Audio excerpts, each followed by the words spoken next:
Let's talk about engagement. What the hell is engagement?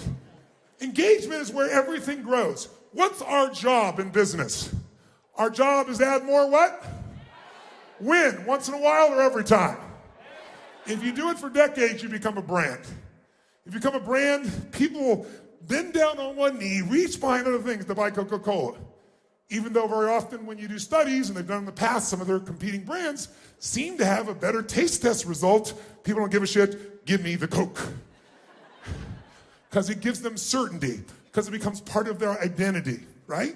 So our job is to engage people. And if we look at engagement, involvement, passion, connection, massive focus on how to do more for the client than anybody else, how are we doing that? How are we doing? Well, most of us pat ourselves on the back, but throw up the statistics. This is scary and crazy, and it shows you why economies around the world are where they are right now. According to the Gallup poll, which was done in 142 countries, intensive, 13% of employees worldwide are truly engaged at work, meaning they're passionately connected to the sense of mission, the value, and when they're at work, they're trying to maximize their time for the benefit of that mission. That means, by the way, 87% are not engaged. Now, it's better in the United States. We're better than anywhere else in the world. We have the highest engagement, a whole 29%. Think about that. That means 71% of U.S. workers are disengaged.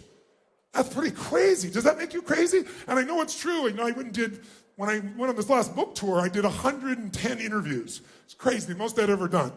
And so I was going all around, and I won't mention the companies, but I was going to all the media companies, and I walked into these buildings. I got 31 companies. I have very passionate values about how we play the game of life, right? And I walked through these buildings, and the world, because we're so technology-driven, it's so dead, but I'm walking around watching people on their personal Facebook, tweeting, doing all stuff, and the energy is so low because there's no mission. And you look around and go, how do these companies survive?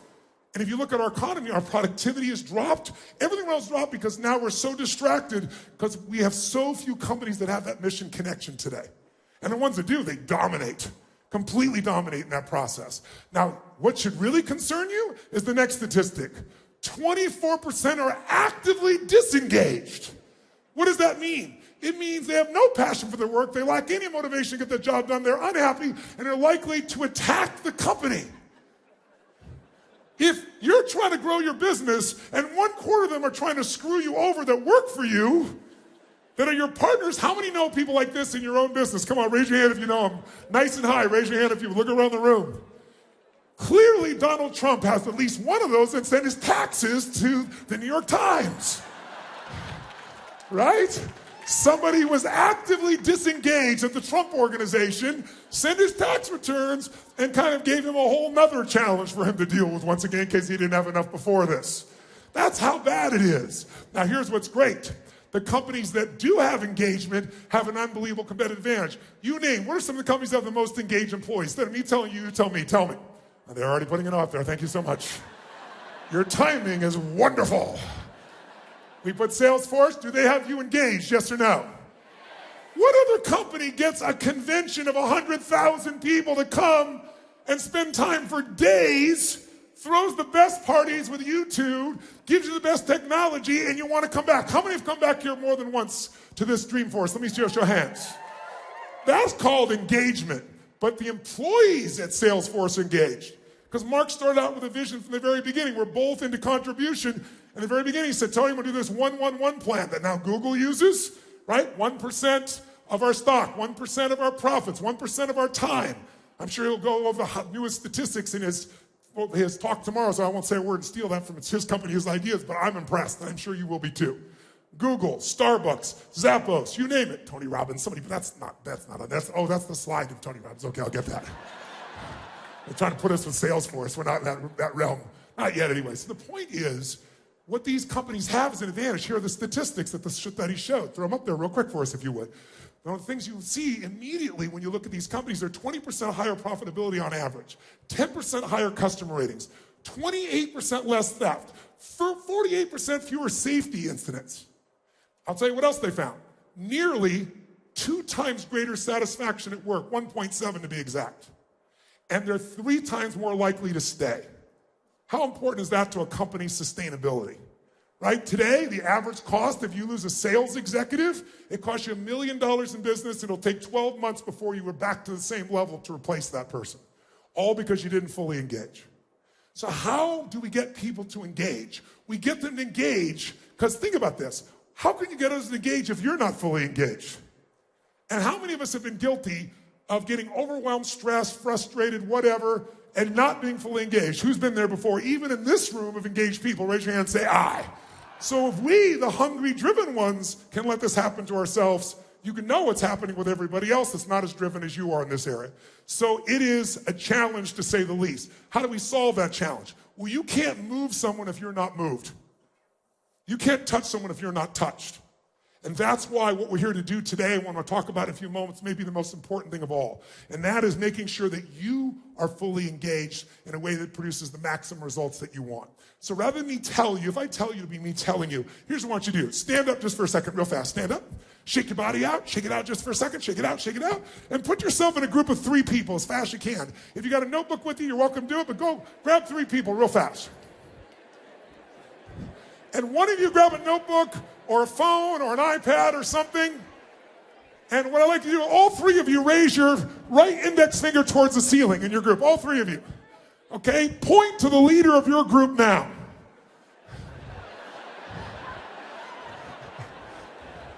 Whoever's got the most fingers, you're it. If you all pointed at yourselves, we know a little bit about your group. Okay? So here's what I want you to do. I want you, in fact, just sit down first for just a moment. Now you know who your group is. In a moment, you're going to jump back up with your group. I want you to write down the answer to a question. Throw it up on the screen for me, the questions, real quick. I want you to write down an honest answer as to how engaged are you to your maximum capability. How would you rate your level of engagement with the people you lead and manage on a scale from 1 to 10? 10 is absolutely off the charts, mind-boggling. They blow your mind. 1 is, I got a dead group of people. Right? And what do you need to improve? What do you need to improve to increase that engagement? Instead of me telling you, you tell me. You tell each other. And the third question is, what specifically do you need to do to engage your people at a different level? What could you do? Because we're going to share this because then you get some ideas from the other 2 people as well. And finally, what do you do? What do you do a less than adequate job engaging? What could you do better with that person? In other words, think of someone you're not good at engaging. If you're good at engaging everybody, how many have a problem child? Someone who does not maximize their resources within your team. Raise your hand if you got somebody like that. Good. Then I want you to write down that person and ask yourself, instead of they're screwed up, what could I do? Where am I not engaging? How could I engage them more? So 5 quick questions, and then I'm going to put you with your team. Body out, shake it out, wake it up. Give me your score. How many of you were a perfect 10 in your engagement as a leader? Raise your hand. Okay. 1 liar. Good. Very nice. How many were a 9? Raise your hand if you gave yourself a 9. Who was an 8? Okay, now I want you to look. 90% of this room, maybe 95, is below an 8 on a 0 to 10 scale. By your judgment, not mine. I'm not so judgmental of you as you are. And if you're below an 8, how could you possibly maximize your resources? Much less enjoy yourself, because, listen, when you don't give your all, I remember I got a chance to interview Coach John Wooden. Anybody remember who John Wooden is? Greatest basketball coach in history of the world, college basketball. Won 11 national championships, 88 games in a row. And it wasn't like the Bulls with Michael Jordan. Every year was new players. It's college. And I remember he taught me something. He said, Tony, I asked him which one was his team that he was most proud of. And I know a little bit about basketball. I'm old enough to remember Lou Alcindor, Jabbar, Abdul-Jabbar, people like that. I thought that was going to be the group for sure. The winningest team. That was not the team he picked. He picked the team I'd never heard of. And I said, why that team? They didn't perform as high as these other teams. Why would you pick them as the greatest team you ever worked with? He said, Tony, because they maximized their abilities.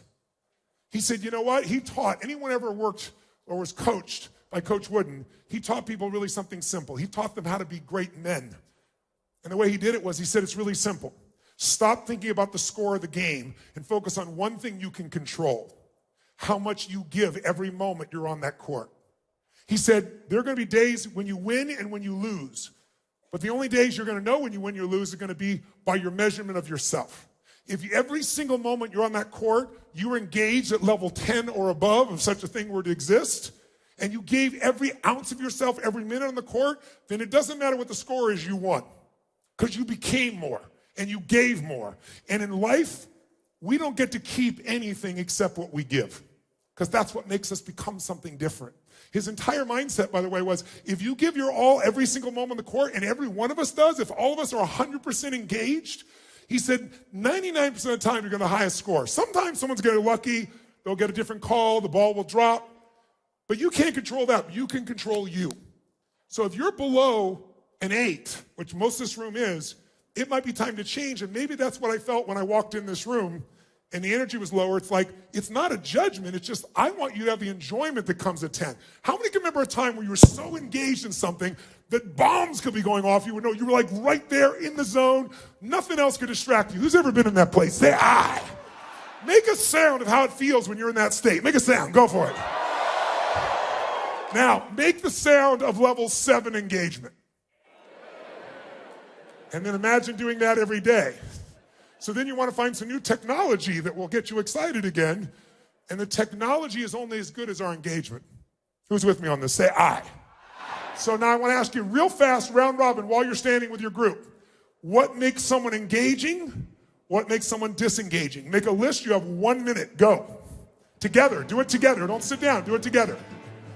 Somebody tell me, give me an example of 2 things that make them engaging, 2 or 3 make them engaging, 2 or 3 make them disengaging. Anyone, raise your hand. Let me grab somebody. We'll grab a microphone. How about, yes, sir, right here. Give him a hand. Name's Pancho, and I'm from San Luis Obispo. Great. Tell us 3 things that make you want to engage with them. Tell us 3 things that make you want to disengage or not be involved with them. Yeah, so engagement, positivity, level-headed, mission-oriented. Okay. Disengaging, unappreciative, grumpy, and unjust. Very nice. Give him a hand. Very nice. All right. Tell us 3 things that make people engaging. Tell us 3 things that make you not want to engage with them or disengage. Empathy, drive, and positivity. Okay. Disengage would be lazy, mean, and somebody that has the worst case scenario attitude. Very nice. Give her a hand. Give her a hand. Tell us. And we came up with 3 things for someone to be engaging would be drive, positivity, and openness. Great. Disengaging would be victim, low energy, and a me, not we attitude. Give her a hand. Thank you very much. Let's see what you do inside yourself to turn on engagement or turn it off. Now, human emotion is energy in motion. That means if you want to change how you feel, you can do it by how you move. If you try to do it with your head, you can go in circles, can't you? Rationalize, go in the nut. So I want you to try something real fast. We're going to do a real simple exercise. I want you to discover how you can change your own engagement and your own interaction with people by seeing what you do in your body when you go to engage someone. And I'm going to give you some deliberate scenarios. We're going to do 3 real fast. Number 1, when I say now, I'm going to ask you to introduce yourself to as many people as possible as you can in 2 minutes. When you do that, I want you to introduce yourself to people you don't know, but I want you to do it from a different emotional state. I want you to do it as if you think this is the stupidest exercise in the world and it's a waste of your time. And why do you have to talk to this idiotic person?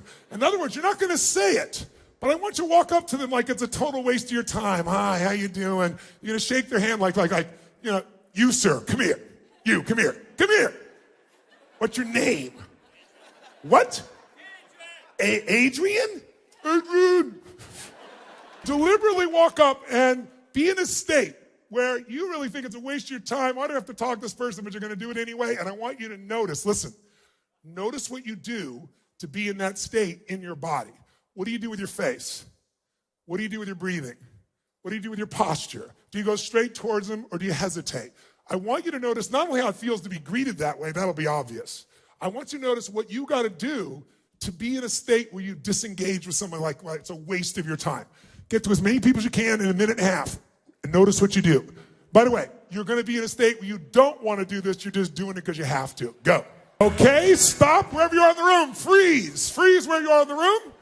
Now, it wasn't hard for some of you to freeze because you didn't go and you went, hi, I'm done. Now, how many of you couldn't help yourself? You're like, hi. I saw a few of you out there. How many actually did it? How many actually did it? Raise your hand if you really did it. Say hi. So I want you to yell out the answer because we have about, 7,000 people in this room, and they're from all over the world. So it's a great test ground for human beings. Raise your hand if you had to change your body to go in this lousy state. In some way, raise your hand if you had to change your body. Say I.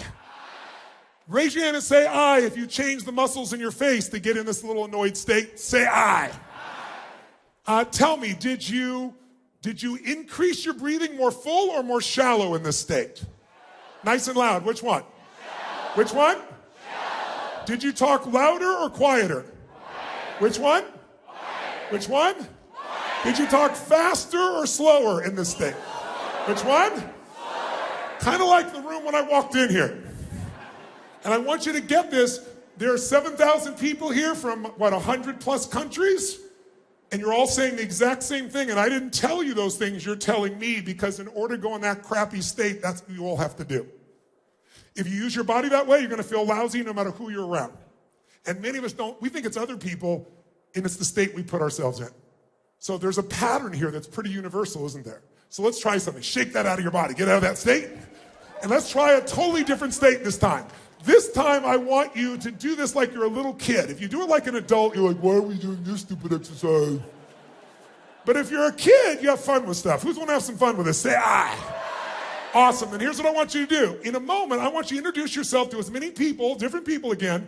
But this time, I want you to do it from a state where you're deathly afraid they're going to reject you. Okay? Now, don't tell me you know. Who's ever not done something because you're afraid of being rejected or failing? Raise your hand. Say, I. So wouldn't it be useful to know what you do to put yourself in that place? Because if we know what it is, we can what? Change it. Because it's in your body. It's not just in your head. And when you know the pattern, you can change it. So I want you, when you do this, to exaggerate your fear. Do you know why? Because achievers never get fearful. We just get stressed. And stress is the achiever word for fear, isn't it? If I follow the trail of stress, it'll bring me to your deepest fear. And the fear we all have is I might fail, and then it means I'm not enough. And if I'm not enough, I won't be loved. Those are the deepest fears that people have inside their head. I want you to do this. I want you to imagine really like a little kid shows their fears. Adults like, I'm not afraid. Make this tension in their face, right? Their body. I want you to just really go for it. It's kind of like, like if I came up and said, hi, what's your name? Hey, Bob, how you doing?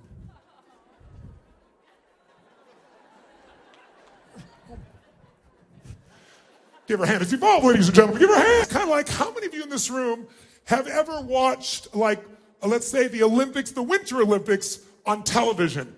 And you're sitting in your chair, and you're watching someone skiing or snowboarding, and you're sitting to yourself doing this. Who knows what I'm talking about here? Say aye. I want you to exaggerate so you see what you're doing on a more subtle level. Just 1 minute, as many people as you can, but like a little kid, you're deathly afraid. And I want you to see, what do you do different with your face, your shoulders, your breath, your voice, the way you shake hands? And let's see if it's different or the same as when you're really annoyed. I think you're going to find it's quite different. Ready? Go. Shake your body out. Get out of that state. Question. Did you use your body the same or different than when you're pissed off and annoyed? Which one? Yes. Raise your hand if you change the muscles in your face in a very different way than when you're annoyed. Raise your hand. Say, I. Did you talk louder or quieter than when you're pissed off? Faster or slower? Yes. Did you go straight for him or hesitate? Did you breathe more full or even more shallow than when you're annoyed? Which one? Can you hear everyone saying the same thing? What are the chances of 7,000 people from 100 countries without direction saying they're feeling the exact same thing in their body when they're feeling the emotion? It's because we're all unique, but when you use your body one way, you're going to be pissed off. You use another way, you're going to be feeling fearful. And how fast can we change how we feel then if all we got to do is change our movement? How fast? Like that. Let's take one more. Shake your body out. Okay? This time, how many of you own your own business? Let me see your hands. How many of you are leaders of a business? Raise your hand. Okay? How many of you are parents? Raise your hand. How many of you have a relationship, check this out, a relationship with a human, Then this shit's gonna work for you. Here's what I want you to do. When I say now, I want you to greet people, but we're gonna change the motivation because I hate the word motivation. I've never been a motivator, but I do believe motive does matter. If your motive is just to manipulate, most of us have pretty giant bullshit meters, and we can figure that out at this stage, can't we? I mean, even reality television is bullshit. So we know what's true. How many know what I'm talking about here? Say I. So the motive change is going to be this. I want you to approach somebody and greet people and meet people in 2 minutes But we're going to have a different understanding. If this person does not like you in the first 3 to 5 seconds of meeting you, if they don't like you in the first 3 to 5 seconds of meeting you, they are not going to do business with you, and your children are not going to eat next week. Or just in case you don't have kids, we'll do it this way. If they don't like you in the first 3 to 5 seconds, then everyone you care about dies like pigs in hell. If it was that important, I bet you use your body and face differently, wouldn't you? So, by the way, when you go to do this, I'm talking full tilt like it really is true.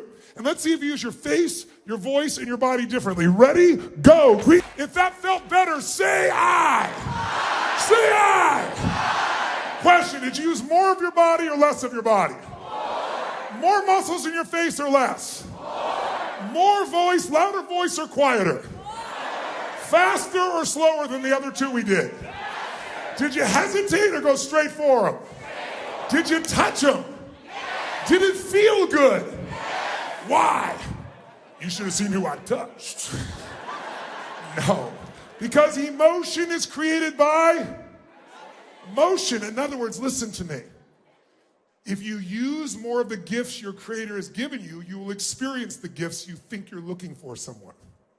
Everything you want to feel is already inside you, my friends. How many feel very different right now than we began? Raise your hand if you feel much better than we began. Raise your hand, say ah! Say ah! Question, that last greeting you just gave. By the way, do people ever judge? People would never judge someone in real life in the first 3 to 5 seconds of meeting them, would they? Was that the best greeting you're capable of giving a stranger? Yes or no? Yes or no? Was that the best greeting you're capable of giving a stranger? Yes or no? Quick. How many say yes? How many say no? Okay, the majority are saying no. Now, if you're saying no, let's review the assignment, shall we? We said if you don't give your best, then everyone you care about dies like pigs in hell and you still didn't give your best. We need to talk. You know what? If you said you didn't give your best, I actually respect you. Because what we all know in our souls is, whenever we think we've given our best, what do we always find out? There's always another what? Is it true? So let's go there one final time. You go, what are we going to do? Get naked? No, no, no. Here's what you're going to do. This time, I want you to greet somebody like they're your long-lost lover or best friend. Like, oh, my God, it's Susie. Move. There she is. Oh, my God, I see her. There she is. Oh, wow. How are you? Wow. So good to see you. I want you to greet people like your long-lost best friend or lover. 1, 2, 3, go!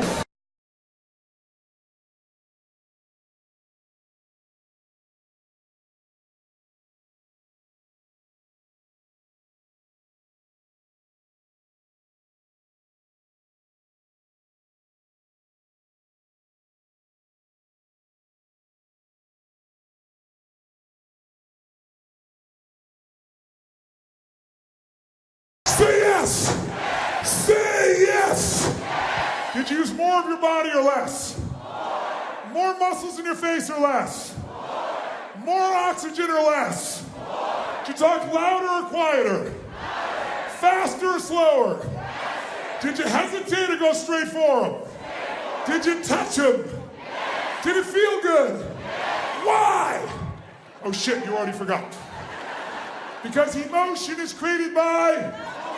Is there greater engagement right now, yes or no? Yes. Do you enjoy yourself more or less than where we began? More. And I did nothing, you just decided to engage. In this state, would you be able to engage others, yes or no? Yes. What if they don't want to engage? Come here, you little bastard, I'm going to hug you. You go, I can't go, there's the president of IBM, Charlie. I bet it'll change their state. How many feel the difference in how you feel right now? Say aye. Then don't let this go. And the only way you can do that is if you start to measure. See, we can't manage something we don't measure. You know that. But how often do you measure your state? And yet this is where all engagement comes from. Because if you're not fully engaged, how can you ever expect other people to be? Mark is fully engaged. Agree or disagree? Agree. That's why you're all here. So you must have some respect for this man. I sure do. If you do, give him a hand for what it is, right? But see, successful people do what the failures won't. If you do what everybody else does, we know what that is. Come to work with a good state, intending to work hard, positive intent. Most people don't come to work to screw off. And you have the best intent, but you're tired. See, I am full of mercury. I'll explain in a moment. That's why I'm sweating so much. I sweat anyway, but I've got mercury poisoning. That's why my body's shaking. But I'm here to give you 1,000,000%. I'll do 1,000,000%, and I've done that for 39 years, every day of my life. That's why I have a brand. You can have a brand too, but you have to measure. You have to say, where am I 0 to 10? And if I'm freaking below 9, what am I doing with my life? In an intimate relationship, where are you 0 to 10 in your engagement? If that's below 9, you have no passion. You might have love, but you don't have passion. If you're below a 7, you're probably friends. And there's nothing wrong with that, but you can have a friend and not be married to them. It's a very different game. I'm suggesting to you that this is the most important element of life, because what's going to make you feel alive is engagement, and you're in control of it. How fast can you change your emotional state, your engagement? How fast can you change it, my friends? How fast? By a radical change in your body, you can do it this quick. Try something right now. Make a crazy sound of excitement. Just make a sound. Go, make the sound. Try another one. Try another one. How many of you used to make crazy sounds when you were a kid for no good reason until people told you to shut up? And you know what? You let yourself become conditioned into what society has taught us to be appropriate, and what that's cost you is spirit. It's cost you the flow.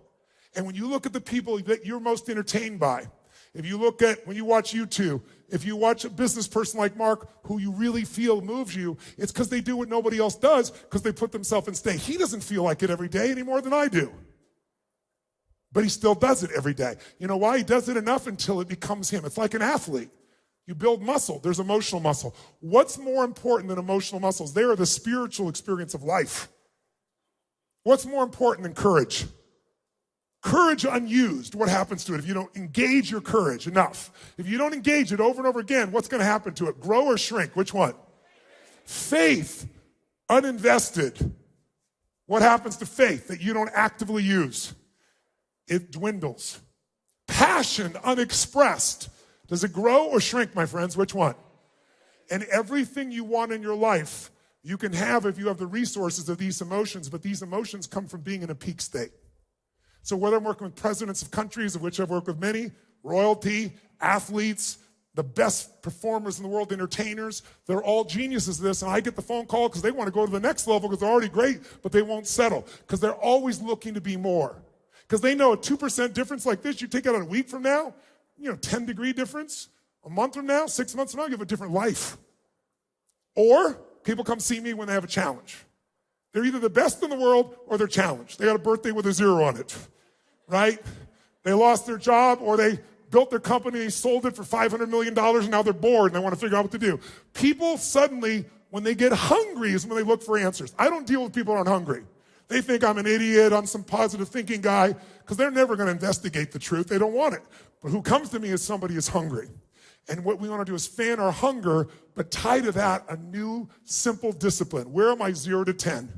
And if you're below an 8, you're hurting who? Yourself. You're hurting your family. You're hurting your business. You're part of that group, even though you probably never identify with that group that's not engaged, because you're more engaged than they are, I know. But you're not engaged at the level that you deserve.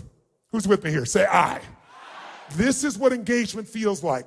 Now, if you'll sit down, before you do, I would like you to get 3 crazy hugs and then grab a seat, and we're going to give you one last piece here that's really important. Now I'd like to give you what I really came for. How many have enjoyed what you've gotten so far here? Say I. Good. My mission is to share something else with you. And I think that you're going to find this may be the most important part of why you came here without even knowing it. And it's simply based on this. I'm totally committed to helping people. My mission is to help people live an extraordinary quality of life. What is an extraordinary quality of life? It's life on your terms. Not mine. It's not my view. What is it you want most? What would your ideal life look like? How would you live? What would you do? What would you share? What would your impact be? And most people have not spent much time thinking about that for a long time because they've been so disappointed. Everybody as a kid thinks this way. And then gradually we have enough disappointments, frustrations, sometimes betrayals from people we care about, that we get gun shy, and all of a sudden people start going, I'm pessimistic, I'm skeptical. Let's be honest, you're being gutless. It takes no guts to be skeptical. It takes no guts to be pessimistic. It takes no guts to go on the internet where no one knows who you are and write shit about people so you can make yourself feel good by having the illusion you made someone smaller. So you have the illusion you're moving up. And our society is filled with that. So extraordinary life is life on your terms. What would an extraordinary life look like for you? And my bet is most of you have an extraordinary life, but how many of you know how great your life is? How many still want more? Raise your hand if you want more. Say I. How many want more love, more joy, more success, more freedom? How many want all these things? Say I. Then whatever success is for you, some people, extraordinary life looks like 3 beautiful children. Some people, extraordinary life is a $1 billion company. Some people's extraordinary life is writing poetry. Some people's extraordinary life is working the Tenderloin District, helping those people, not just feeding them, but loving them. Everyone's discovered what an extraordinary life is for them. And if you know what it is, that's the first step. Then you need 2 master skills. Please jot them down. These 2 skills are what will give you that life. The first skill is the science of achievement. The science of achievement is that whatever you want to achieve, there are rules, and if you follow the rules, you can win the game. So, for example, if we talk about our bodies, it's a science to be vitally healthy, to be strong, meaning there are rules. Everyone here is biochemically unique, but are there some universal rules that if you violate them, you're going to have low energy or disease in your body? Yes or no? You bet you will.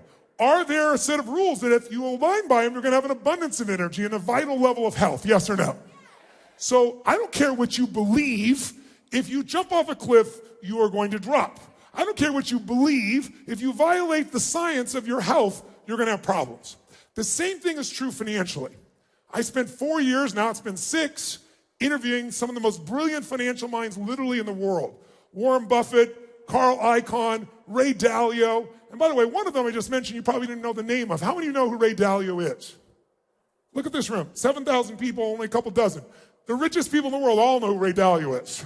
Ray Dalio, you can throw it on the screen, has produced more returns for investors than anyone alive, including Warren Buffett. Everyone talks about Warren Buffett, but Ray Dalio is the guy. Ray's interesting. Amazing man.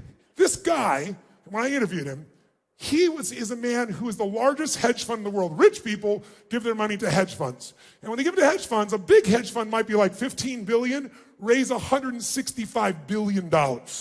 10 times bigger than anybody else. When I interviewed him that day, the Prime Minister of China, the head of China, interrupted our call for coaching about what to do with the currency. This is the level. This is a man, to give you an idea, who's produced a 23% compounded return for 21 consecutive years. Think about what all the ups and downs, the bear markets, bull markets, all that stuff. Total genius. You don't know him because you probably couldn't get access to him, to give you an idea. But I got access. It's been a fan of mine who turned out for 20 years, which is really helpful. And I went in for a 45-minute interview, and as my nature, I go deep, and 4 hours later, 3.5 hours, I left. And one of the most important questions I asked him was this, because I wanted to write this book, and I wanted to give people, anyone, somebody's a billionaire, somebody just starting the journey, somebody's a baby boomer, thinks they can never get free, or somebody like just got out of college, millennial going, how do I ever get out of debt? I want to be able to help all those people. And by the way, I donated all the profits of that book, $5 million, in advance before it even came out, so we could feed 100 million people. That was not 100 million, I had to write some more checks, but it got me started, right? So I asked him, I said, what if you couldn't give any of your money to your children, and you could only give them a set of principles, a distinctions, a scientific plan, a strategy that would cause them to be financially free, what would it be? He said, Tony, and I asked this to every one of these 50 multi-billionaire investors. They all had great answers. His was the best. He said, Tony, I have spent 15 years of my life obsessed with that question. He said, because not only do I want to take care of my kids, but I also have all these charities that when I die, I want those people to continue to be helped. And he said, I have an organization of 1,500 people who work around the clock to come up with the best ideas, and they all compete with each other. It's a very, very tough place, this place called Bridgewater, where he runs this operation. It's very unique. And it's dog-eat-dog competition to come up with the best stuff. And he goes, I know I won't be here for that. And he said, I also know that markets are always changing. And he said, I noticed something.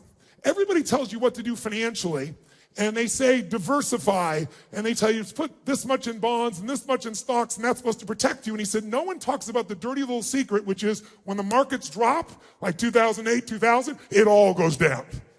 But no one says anything about it because eventually it comes back, and then the same people who sold you other things go, well, that's just the market. We don't know what to do, and they do the same thing again, and it happens again. And people can lose half of all they earn overnight, right? So he said, I want to find a sustainable solution. And I'm not going to tell you the details here. That's why I gave you the book, because I want you to have this for yourself. But the bottom line is he laid out this plan. And he's well known for putting together this thing called an all-weather portfolio. All-weather means he doesn't know where the market's going to go. The smartest people in the world are not the ones on CNBC telling you where the market's going to go, because no one knows. The smartest people in the world, every one of them told me, I don't know. Here's what I think, and I'm going to be wrong lots of times. So I diversify and put together a portfolio that'll win no matter what. His has been the most successful. And so I asked him to explain it to me, and he did in detail. Now, I did 18 hours of prep for this one interview with him, and he said on the air multiple times that there's no one that's interviewed and been more prepared for an interview than I. He and I pitched and catched, and because of that, I got to this final level where he explained it to me, and I said, you know what? You just told me the most important set of principles to financial freedom that anyone has ever shared that I'm aware of in the world. He goes, well, that's true. He didn't disagree with me on it. And I said, but there's only one problem. You said, here's how you bake a cake. Use some sugar, use some chocolate, use some dairy products. I said, but you didn't tell me the amounts. He goes, Tony, I can't give you that. That's my secret sauce. He goes, you have to have a $5 billion net worth, and you have to give me $100 million minimum to start, or I don't even talk to you, and I haven't taken money for 10 years. I said, that's my point. You're not going to give anybody this anymore. You've closed your fund. You're running it for the people you're running it for. And you just done told me that if someone goes to the average advisor, they're good people. But this is a poker game where only the best in the world win at the financial level. Unless your financial advisor is won a bunch of gold medals, he told me, you're screwed. Because it's only a matter of time until there's a real problem. I said, you're the ultimate gold medalist in the whole world, and you know the answer. And I said, you're a totally generous man. You're going to give away half your net worth. I said, why don't you help people right now? Give me the formula. And I got him laughing. Once I got him laughing, I knew I had it. And he goes, well, I couldn't do it because I use leverage. I said, design one without leverage for the average person. He goes, well, you know, it wouldn't be perfect. I said, your idea of not perfect, they call him the Da Vinci of investing. Some call him the Steve Jobs of investing. I said, your idea of not perfect will be better than anybody on earth. I goes, well, and then he said, let me think. And I felt this tingle down the back of my spine because I wasn't writing this book to make money. I was making this book so I could help people around the world. I watched people in 2008 lose their homes en masse, lose half of what they had, and that wasn't a statistic. That's how I grew up. So I wanted the answer. And he starts laying this. He goes, well, let's do this. And he gives me this exact formula, which he's never revealed ever in his entire history. I was shaking inside. And he goes, go test that. Go hire someone to test it. And back testing, back testing doesn't mean anything. You know, past performance doesn't equal future performance because people usually do it over 3 or 4 or 5 or 10 years. Do it over the entire modern year of investing, 75 years, and see how it did. Now think about all the ups and downs in the last 10 or 15 years. 2000 dropped 50%, 2008 50%, and everybody's waiting for what's going to happen next. And overall, world wars, all that went on.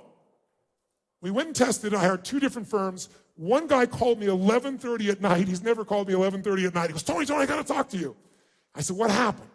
He goes, in the last 75 years, this made money 85% of the time. And when it lost money, 15% of the time, when it made money, it averaged 10%. When it lost money, the worst loss was 2008, and it was a loss of 3.9%. When everyone's losing 50, that's all he lost. If you could go to Vegas and be right 85% of the time, make 10%, and with the few times you lost, you'd only lose less than 4%, how many be going to Vegas on a daily basis? So I put that in the book. By the way, all my partners and friends are like, let's make this into a company. I said, no, this is anybody can do it. And I just gave it to you so you can do it too. And I'll tell you why I gave it to you also. Because this last January, do you remember where the markets were? We had the worst January in the history of the stock market. $2 trillion disappeared. How fast, my friends? In a matter of like 10 days. And everybody, all the rich people and all the successful people in business, including this gentleman over here, they're all in Davos. And so everybody's freaking out. The market dropped like 600 points in the middle of the day. And people are like, well, is this the end? Are we finally seeing the end? And they went to who they go to in Davos. They brought in Ray And he walks up, and Dalio, and they said, what should people do? And Ray's a very quiet, calm guy. He goes, well, Tony Robbins wrote a book where I gave him my formula. And he literally said that and described it. And if you'd done what he did, when the market was down, for example, in the very first month, down 10%, and people are freaking out, it was up 1%. Right now, as of 2 days ago, I don't know what it is today, I didn't look, but as of 2 days ago, the market was 7.8%. This is up 12.21. It's 47% greater than the market, and you do it once a year. You adjust it once a year. Now, I'm not telling you put all your money in there. I just want you to know there's a science to achievement. And that's true of finance. That's true of your body. That's true of a lot of things. And by one more thing I'll tell you. I have a partnership now with the #1 rated firm. I'll throw it up on the screen for you if you're interested. Gentleman who's rated #1 wealth manager 3 years in a row by Barron's. No one's done that in history. It's called Creative Planning. And the last 2 years, he's been #1 wealth manager in America by CNBC. We have $20 billion in assets. I'm on the board of directors. I'm also the chief investor psychology, and I'm Peter's partner. So if you go there, I benefit, so you know. But I want you to know, if you want to get a second opinion, he'll do it for you for free. And the reason he's rated #1 is most wealthy people have what's called a home office, where they have a group of people, not somebody just selling you a product. You have somebody who's a fiduciary. It means legally they have to put your needs ahead of their own. If they told you to buy Apple this morning and they buy it this afternoon cheaper, they have to give you their stock. Peter's #1 in that area. So if you want, you can go to getasecondopinion.com. That's my commercial for you. But he'd do a review for you, and you can implement it yourself or you can work with him. But the level of detail he does is amazing. So I gave you the book, so if you want to take care of that in your life, you can. But my larger point is simple. There's a science to achievement. And the science of achievement can get you from where you are to where you want in anything. And the way you speed it up is you find who's most successful and you model them. Write down this. Success leaves clues. Success leaves clues. If someone is able to succeed year after year after year, like a Dalio, like, Peter at Creative Planning, then perhaps they're not just lucky, and you might want to find out what they're doing and avail yourself of it, because you can press decades into days. You can have trial and error learning, or you can go to someone who's already figured it out and say, how do I do this, and save yourself that time. I'm here today because my whole life has been modeling people so I could achieve more. But here's why I came this morning, this afternoon, this evening, whatever the hell it is now. I came here because my deeper mission is for you to master the second key to an extraordinary life. And it's the one our culture values a lot less. And it's a hell of a lot more important. And when I tell you, you're not going to be impressed. You're going to go, that's it? Because that's the way we're trained to think. The second master lesson to an extraordinary life is the art of fulfillment. The art, jot it down, of fulfillment. What do I mean by the art of fulfillment? Success is a science. What do I do to succeed in business? There's a science. There's a set of rules. But what fulfills us is totally different. Look at this woman's glasses right here. Take a look at these glasses here. Can you see these? Can we get a camera on these glasses? These are very special glasses. No, not me, her. There they are. There's the glasses. No, look towards the camera, where the hell that is. So she has got a very special idea of these glasses. You can't really tell. They're still at an angle here. My point is, these glasses, what do you think of these glasses? I think they're awesome too. I don't see anybody else with glasses like you. That's right, because these fulfill her. Other people go, what are those crazy-ass glasses she's wearing, right? Right? We're all different. I'll give you an example. Steve Wynn is one of my dearest friends, and one of my clients, as I said earlier, built half of Las Vegas, right? Multi-billionaire, started with less than nothing. His dad went broke, had a $400 million debt. He left college, figured out how to pay that off, keep his family above ground, and now one of the richest men in the world and very brilliant guy. And I'm having these conversations with Steve, and I'm thinking to myself, he calls me, first of all, and he says, Tony, where are you? And I'm thinking, why is he asking that? And I said, I'm in Sun Valley, Idaho. We both have vacation homes there. He goes, I'm in Sun Valley, Idaho. He goes, guess what? I said, what? He goes, it's my birthday. Aren't you going to come see me? And I laughed. I said, of course I'm going to come see you, Steve. I didn't know you're here, but of course, love to. He goes, Tony, really, I want you to come over, because he said, I gave myself a birthday gift. There is a painting that I have coveted for, I can't remember the number of years, like 18 years. I'm making it up, but almost 2 decades. And he goes, I've coveted it, I've wanted it. It finally came up for sale. And he said, I outbid everybody at Sotheby's for it. And he said, I paid $82 million for this painting. And I'm like, wow. So picture what you think an $82 million painting means to you. My picture was like a Rembrandt, something, from, that period at least, right? Just something gorgeous. I don't know, something religious, spiritual, something. And so I drive to his house, and I got all this anticipation to see what this painting's going to be like. Steve's such a wonderful human being, ropes me in, goes, Tom, come on, check this out. And he walks me in the room, and there on the wall is this painting. Put it up on the screen so people see it. And I looked at it and I said, I paused, I held my breath for a moment, and I said, Steve, I thought it was like the Emperor's New Clothes. I said, dude, it's a red, orange square. He's, no, it's a Rothko. I said, I know, but it's a red, orange square, $82 million. I said, dude, give me $100 in an hour. I can do this shit. I promise you. He didn't like that. I got him laughing, right? But here's why I tell you the story. Because what will excite you and fulfill you will be different than this person, even if that's your son, different than this person, different than you. Even though we may love each other, what fulfills us is not a science, it's an art. And if you don't know what's going to fulfill you, what are you doing all this for? How many people do you know that achieved their ultimate goal? Have you ever done this? Ever achieved a goal and then your brain went, is this all there is? Who here has ever had this moment? Raise your hand, say I.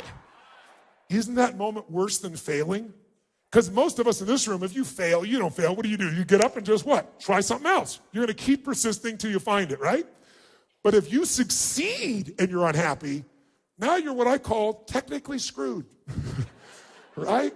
I mean, it's the worst feeling in the world because you're just not fulfilled. So every one of us needs something different to have that sense of fulfillment. But I can tell you two things that we all need to be fulfilled as principles, not as rules.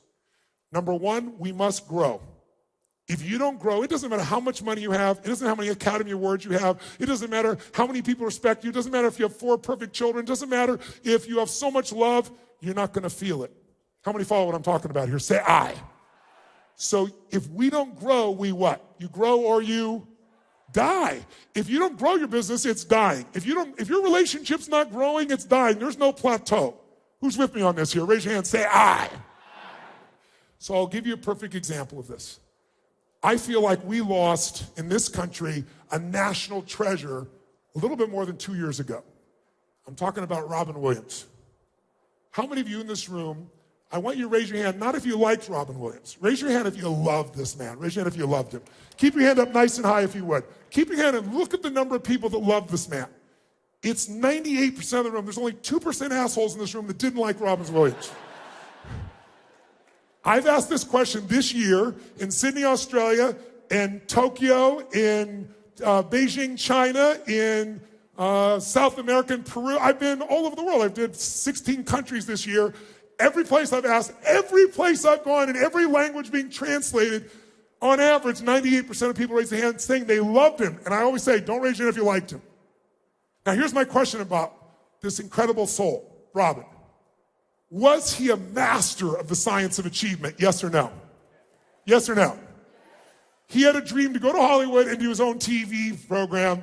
How many people have that dream and how many actually get it? He did it. He had a dream to not only have his own TV show, but he was going to make it #1. And some of you are ancient enough like me to actually remember that show. What was it called? Mork and Mindy. Some of you, it's replayed enough, you still know about it, right? #1 show. Then he said, I want to have the most beautiful family. And he did it. Achieved it. Then he said, I want to have more money than I could ever spend. And he achieved it.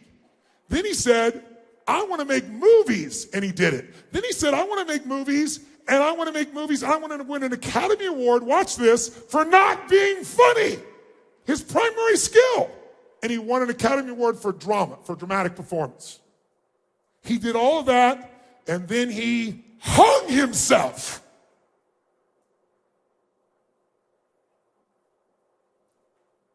How do you explain that? Now, some people say, well, he had Parkinson's, he had this, he had that. He suffered his whole life. He used alcohol, he used cocaine, he used everything to get his hands on because he made everybody happy except whom? Himself. And he left a beautiful bride, wife, and children who loved him, and hundreds of millions, maybe 1 billion, I don't know the real number. I can only tell you anecdotally, every country I've been in, 98% of the people translated in those countries tell me they loved him. And it wasn't enough. Yes, he had Parkinson's later, he had what they call Lewy bodies in his brain. But he suffered his whole life because he made everyone happy. He never mastered the art of fulfillment. He thought it was all about the science of achievement. That's why I came by today. Because you guys are masters of achievement or you wouldn't be in a room like this. And I know there's different levels of achievement, but it's all relative, right? If you're in a room like this, you're hungry, you're driven, you're some of the best. You came here because you want more. You don't settle like most people. But I'd hate to have you wake up someday. I know you're not going to hang yourself, but to have that emotion of feeling like life is not the richest experience that it could be, and it's only because you were so driven by the cultural conditioning of achievement. And I'm not suggesting don't achieve. I achieve, but I also am fulfilled. I know people that are so fulfilled. This little character over here is massively fulfilled because he knows it isn't just achievement. It's really about something bigger. He's got a mission. He's got a sense of meaning. He knows what fulfills him, and he lives it. Richard Branson is one of the most fulfilled human beings you're going to meet. It isn't because he's a multi-billionaire. He's achievement, but his great benefit is he's fulfilled. I can't name a dozen people I've met, and I've met 10 million people. 50 million I've worked with, but 10 million people that I've had these deep relationships with, and at least 50 multi-billionaires, and I couldn't name more than a half dozen that I could tell you honestly are really, truly fulfilled by their own description without bullshit. It ain't money that's going to do it for you. It's not achievement that's going to do it for you. So the best time to wake up will be now. And so this experience is what my life's work is to get people to experience the joy while you're here. And if you'd asked me a year and a half ago, 2 years ago, was I living that? I'd say, of course I am. And I would have believed it 100% I was. I've had the most amazing life. I have a woman as my wife who I would die for. Been together 17 years. I'm not blowing smoke. This woman is the greatest thing to ever happen to me, my wife. And it gives me, if I had nothing else in my life there, I have 4 amazing children. I have 3 grandchildren. I've got 31 companies. I got 1,000 employees. I'm in all these industries. I get to do what I want, when I want, at the level I want. I have financial freedom, all those things. And I come from nothing. So I'm proud I did achieve. But more importantly, because it's been meaningful the way I've done, I felt fulfilled. That's why I'm here. I don't need to be here. I didn't come here for money. I didn't come here for a talk. I didn't come here to pump you up. How do we create that fulfillment? Here's what I found out. I've always talked about, even as I started this morning, this afternoon, when we talked about high energy, right? Energy rich. By the way, financially poor is not as bad as energy poor. You low in energy, everything's going to break down. Your relationship's going to break down. How are you going to have passion when you're exhausted all the time? You might love each other, but you're not going to have real passion. How are you going to be a great parent when you're exhausted all the time? How are you going to create breakthroughs when you're making it through the day? And what sucks the energy out of us is not food or sleep. We can do with those things. They're important. We can do without them at times when we have to. It's lack of meaning. And we're heading a world that's about to disrupt itself massively because the very technology we're creating is going to disrupt, according to Oxford, 40% of all jobs over the next 15 to 18, 20 years. What are we going to do in 4 or 5 years when there's 3 million truck drivers in this country and Ford just announced in 4 years they'll have self-driving trucks? Why would I hire someone who can only work 8 hours legally because I got to give them rest when I can have a truck that'll do 24 hours and it doesn't crash and it doesn't get drunk and it doesn't give me shit and attitude? And I can depreciate it. And that technology will only get better and better geometrically. And no one is preparing those truck drivers. We're going to have a massive disruption in our culture. So maybe what we really got to do is really decide how to make sure we find ecstasy in this moment right now. Because whatever challenges are, let me tell you something. Problems and happiness have no relationship. Can you have huge problems and still be totally happy? Yes or no? Come on, guys, yes or no? But our brain, the mind won't tell you that. You're more than your mind. You got a heart, you got a soul, you got a spirit, but most of us, because of technology, have gone more and more here. And this is a great tool, the mind. But you got to train it to do what you want. Some people have seen, any of you seen my documentary, I'm Not Your Guru? Did anybody see it by chance? Awesome. You know, one of the things people ask me about is, why do you jump in that 56-degree water every day? Are you insane? And I do it because it's a discipline where I've trained my mind. When I tell it what to do, we don't negotiate. I don't let my mind run me. I let my heart and soul run me. And I've trained this brain to use it when I need it for strategy, for tools. But your mind will never make you happy. Only your heart will. Your mind won't even allow you to enjoy an apple. If you try the apple, it's going to go, is it organic? Where did it come from? Where do I put it? Where do I throw it away? The mind is just, how many know what I'm talking about here? Say I. So one of the pieces that will shift things for you is, instead of energy rich or energy poor, high energy or low energy, I was in India with a dear friend of mine named Krishna J. And he said, Tony, what if you switched those words and just called it beautiful states, high energy states, And low energy states are suffering states. I said, well, I think that would be an accurate description. He goes, well, then let me tell you what my spiritual vision is. I said, okay, tell me your spiritual vision. He said, to live in a beautiful state every day, no matter what, even when it doesn't go my way, because life is too short to suffer. Who believes that, by the way? Say I. And I was intrigued. He said, why? He said, why do you call that your spiritual vision? He goes, because when I'm in a beautiful state, I don't have to think about how to treat other people. I always do the right thing. And when I'm in a suffering state, even though I'm a good human being, I treat people poorly. So let's talk about it for a moment. If I asked you one of the greatest experiences of your life, what was it? A moment. I'm sure you've had many. Pick one. What's been one of the most beautiful, magical, magnificent, sacred, sexy, sensual, loving, meaningful experiences of your life? Just one of them. I know you got plenty. If we went through that, you could tell me the story, but I'm out of time, so you can't tell me the story. But if you told me the story, and we did this for a while, which I've done with people before, you'll always see the same pattern.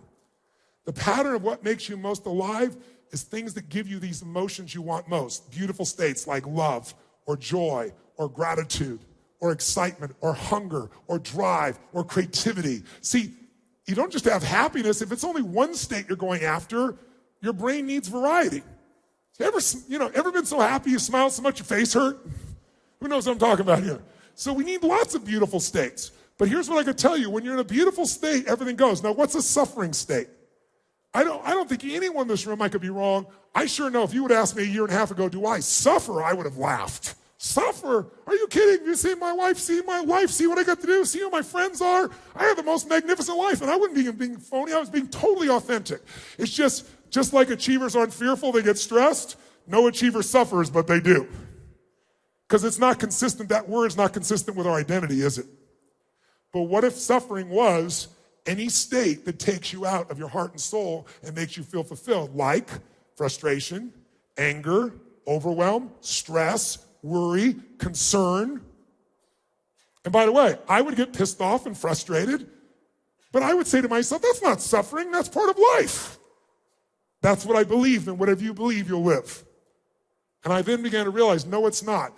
Suffering states are the result of the brain. We have a 2-million-year-old brain in our bodies, and it's designed not to make you happy. It's designed to make you survive. And that's what almost everybody does. They survive. Happiness is your job. And I just come by to remind you how you can do it and have it be sustained if you want to know. Who's interested? If you want to be happy, here's my question first. How many of you in this room want to be happy for the rest of your life, no matter what? Let me ask you a second question. How many are not just wanting it, are totally committed to be happy every single day for the rest of your life? You say that now. The only way you can have that is you make the connection that problems and happiness have no relationship. How many of you know somebody who has a life you'd love to have and they're still pissed off or worried or concerned or freaked out? Raise your hand. Right? You go, if I was there, I wouldn't feel that way. Bullshit. Because the mind is always looking for something, because this 2-million-year-old brain is basically survival software. And what it's doing is always looking for what's wrong. And whatever you look for, you'll find. Try this for a second. Look around this room and look for everything that is brown. As fast as you can, I'm going to test you. Look around anywhere. Anything that's brown. Brown clothing, brown people, brown anything. Look for it. Look for brown. Look for brown. I'm going to test you. Look behind you. Don't miss anything that's brown. Look for brown. Look for brown. Close your eyes. Tell me everything you just saw that was red. Raise your hand if you saw a lot more brown than red. Raise your hand. Say I. Open your eyes. Look for red now. Look for red. Look for red everywhere. Look for red anywhere you can find it. Look for red. Look for red. Raise your hand if you found a lot more red this time and say I. Why did you find more red this time? Because in an old book called the Good Book, it says, seek and ye shall. In fact, seek and we shall find. Whatever you look for, you're going to find, even if it's not there. I'll prove it to you. How many saw beige shit, called it brown just to feel successful? How many saw burgundy and called it red just so you could get bigger points? If you think someone's a jerk, will you find jerkiness in them? If that's not there, won't you shade it? Yes or no? If you think they're a good person, will you find goodness in them? Yes or no? If you think you're a jerk, will you make yourself into a jerk by finding some part of yourself? Yes or no? So we get what we look for. The brain is looking for what's wrong. Remember this as long as you live. What's wrong is always available. So is what's right. It's all a matter where you go. And this brain, survival software, is looking for what's wrong so it can fight it or flight it. But there's one problem. We don't have a saber-toothed tiger to run from anymore. So now it makes up things like, oh my God, what are people thinking of me? So I better shade the picture I put on Instagram so I really come across even better. Or do I have enough money? In a country here in the United States, for example, we're the poorest of the poor. And I'm focused to help the poor. I was the poor. But if you're in poverty in the United States, or you're one of those people marching saying those 99, we're 99%ers, those 1% jerk-offs, they don't care about anybody, you're lying when you do that, because you're the 1% of the world. If you're in poverty in the United States, you're the 1% of wealth in the world. But conveniently, you're not thinking about those people, only about yourself. And the reason is, write this down, suffering always comes from an obsession with yourself. Suffering disappears when you're trying to give or focus or share beyond yourself. When you obsess, not when you take care of yourself, we've got to take care of ourselves, but when you obsess about yourself, it's there. A woman says to me, no, it's not, I'm not obsessed about myself, I'm obsessed about my children. My children, I'm so worried, they're not doing well, one of them's on drugs. I said, yes, but the real reason you're suffering is because you feel you failed them.